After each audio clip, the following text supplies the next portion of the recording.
Assalamualaikum warahmatullahi wabarakatuh. Rabbi shrah li sadri wa yassir li amri wahlul 'uqdatam min lisani yafqahu qawli bi rahmatika ya arhamar rahimin. Alhamdulillah, marilah kita panjatkan puji syukur kehadirat Allah Subhanahu wa taala yang telah melimpahkan nikmat dan karunia-Nya kepada kita semua. Salawat beserta salam semoga selalu terlimpah curahkan kepada baginda alam, yaitu Nabi besar Muhammad sallallahu alaihi wasallam. Yang terhormat kepada Bapak Dr. Haji Rudi Ahmad Suryadi MAG selaku dosen pembimbing mata kuliah Leadership dan Manajemen PAI. Perkenalkan, nama saya Ulfi Zawharatun Nafisah beserta ketiga rekan saya, yaitu Mufidah Nurul Fadilah, Muhammad Akbar Taufikur Rahman, dan Muhammad Ishak Mugni Nurjaman. Baik, di sini kami akan menjelaskan apa itu konsep dan teori kependidikan. Nah, apa sih yang kalian ketahui tentang konsep dan teori kependidikan tersebut?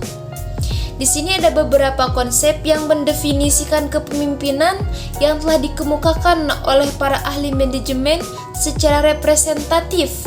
Di antaranya, Stadgil, beliau mendefinisikan bahwa leadership is the process of influencing group activities toward goal setting and goal attainment.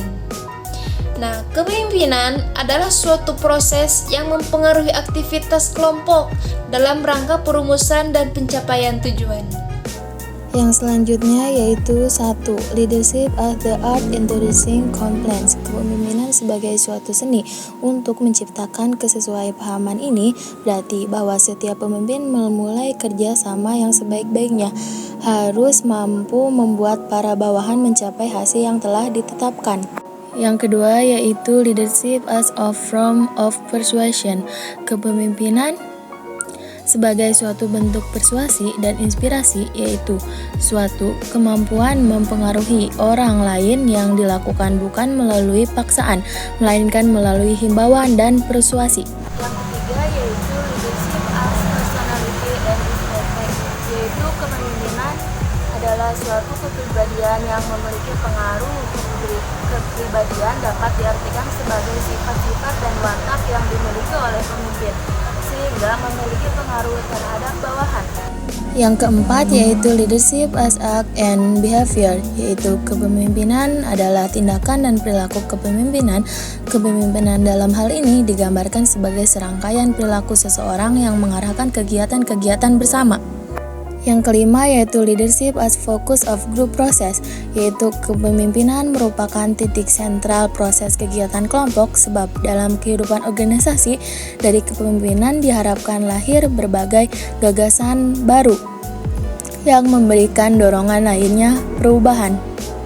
Yang keenam, leadership as a power relation, yaitu kepemimpinan merupakan hubungan kekuatan dan kesuksesan.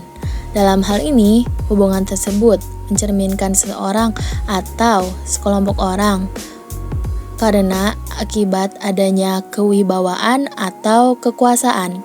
7. Leadership as instrument of goal achievement, yaitu kepemimpinan sebagai sarana pencapai tujuan. Pemimpin mempunyai peranan sebagai kekuatan dinamik yang mendorong, memotivasi, dan mengkoordinasikan organisasi dalam mencapai tujuan yang telah ditetapkan.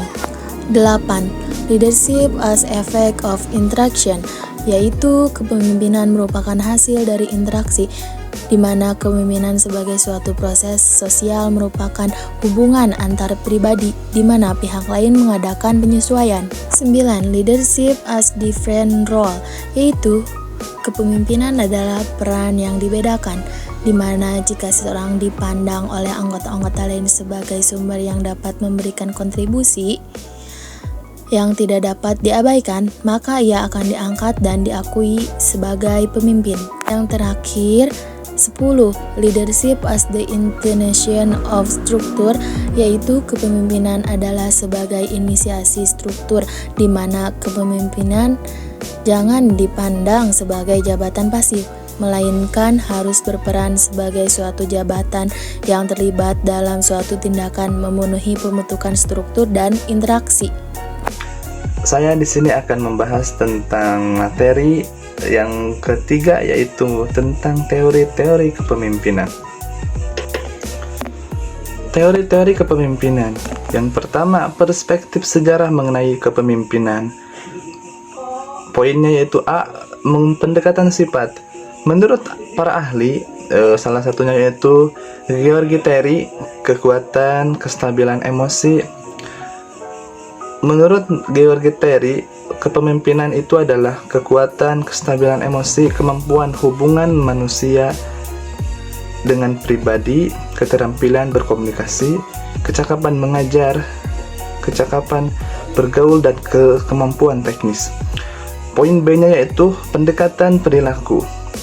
Itu ada beberapa poin. Yang pertama, The Michigan Studies. Yang kedua, The Ohio State Studies.